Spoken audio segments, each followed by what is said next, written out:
A 911 caller said a woman was not a threat. Minutes later, police used a stun gun on the 87-year-old anyway. She's home now after getting released from the hospital and says she's doing well. Channel 2's Richard Elliott is live in Chatsworth. That's in northwest Georgia. And Richard, she was asked to stop cutting flowers from the property next door. She was cutting dandelions for a salad. 87-year-old Martha Albishara did bring a knife onto property owned by the Boys and Girls Club of Chatsworth. And when police ordered her to drop it, she didn't, and they tased her.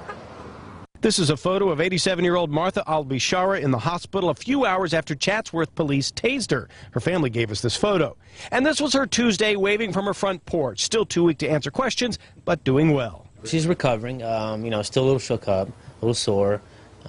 From what she's, gone through. Friday afternoon, Albishara walked across the street from her house to cut some dandelions for her salad from property owned by the Boys and Girls Club. When they saw a woman with a knife, they called 911. She's old, so she can't get around too well. We thought she was walking around looking for something, like vegetation to cut down or something. Hang the knife onto the property. It's in her hand.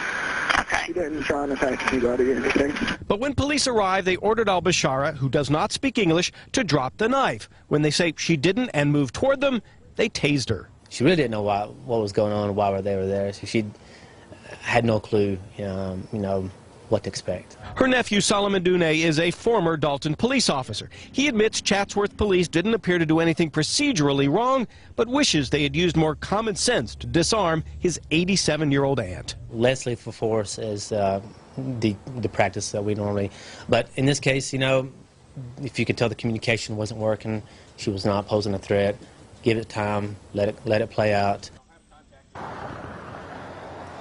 Albishara is charged with obstruction and trespassing. Now, we did reach out to the Chatsworth Police Department. Haven't heard back from them yet. However, they did the police chief did an interview with the Dalton Daily News. We've been able to post that interview on our website. Check it out on WSBTV.com. We're live in Chatsworth. Richard Elliott, Channel 2 Action News. And Richard, just quickly, has she done this before? Has she gone over there to cut some flowers before?